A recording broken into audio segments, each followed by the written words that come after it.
इस वीडियो को लाइक करें, हमारे चैनल को सब्सक्राइब कर बेल आइकन जरूर प्रेस करें हमारी न्यू वीडियो सबसे पहले देखने के लिए।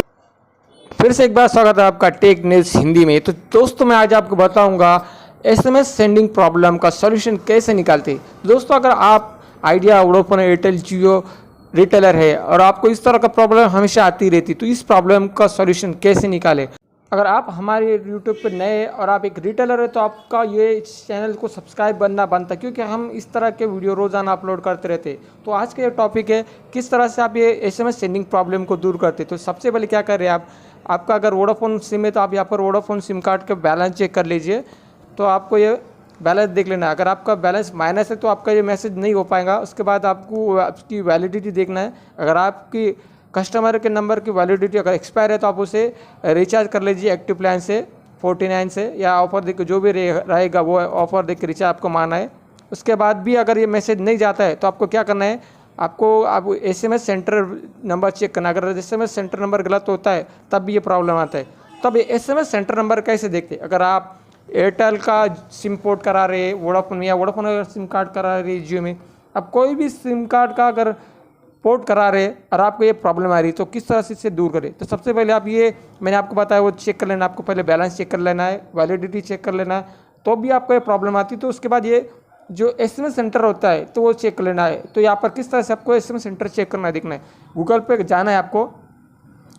आपका अगर महाराष्ट्र का वोडाफोन सिम गए तो आपको यहाँ पर टाइप कर देना गूगल पे वोडाफोन एसएमएस सेंटर नंबर। तो यहाँ पर आप जैसे आप वोडाफोन एसएमएस सेंटर महाराष्ट्र डालते हैं तो आपको महाराष्ट्र सर्कल का जो एसएमएस सेंटर नंबर है आपको नज़र आ जाएगा। अगर आप यूपी, बिहार, एमपी जहाँ के भी रिटेलर हो तो आप आकर आप डाल दीजिए, तो वहाँ पर ये आपको एसएमएस सेंटर नज़र आ जाएगा। और इस एसएमएस सेंटर को आपको देखकर अच्छे से उसे कॉपी कर लेना है।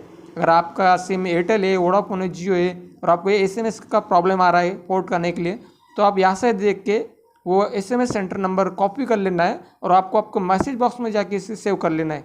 इसके बाद ये जो मैसेज सेंडिंग जो प्रॉब्लम होता है ये आपकी दूर हो जाएंगी। तो चलिए मैं आपको बता दूं एक एग्जांपल के तौर पे। सबसे पहले तो आपको जाना है आपके एसएमएस बॉक्स में। एसएमएस बॉक्स में सेटिंग में जाना है और सेटिंग में जाके आपको सर्च करना है ये एसएमएस सेंटर होता का है। जहाँ पर भी एसएमएस सेंटर नंबर आपको दिख जाए तो वहाँ पर जाना है, उसे एडिट करना है और उसमें से आपका जो नंबर होता है, खास करके किसी कभी कभी कोई भी शख्स अपना खुद का नंबर वहाँ पर डाल देता है और इसकी वजह से जो एसएमएस है वो नहीं हो पाता है। तो वहाँ पर आपका नंबर नहीं चाहिए, वहाँ पर एसएमएस सेंटर नंबर डाल देना है। अगर आप महाराष्ट्र के, गोवा के या आप इंडिया के कहीं के भी हो तो आपको गूगल पे जाके सर्च कर लेना है एसएमएस सेंटर नंबर, उसे डाल देना है और उसे सेव कर लेना है। जैसे ही आप एसएमएस सेंटर नंबर डाल देते तो आपको जो एसएमएस सेंडिंग प्रॉब्लम ये दूर हो जाएंगी। जान लीजिए फिर से एक बार क्या क्या आपको करना है। सबसे पहले तो आप अपना कस्टमर का बैलेंस चेक कर लीजिए। अगर बैलेंस है तो ठीक है। उसके बाद उसकी वैलिडिटी चेक करें, वैलिडिटी भी ठीक है। उसके बाद उसका एसएमएस सेंटर नंबर भी चेक कर लीजिए, वो भी ठीक है।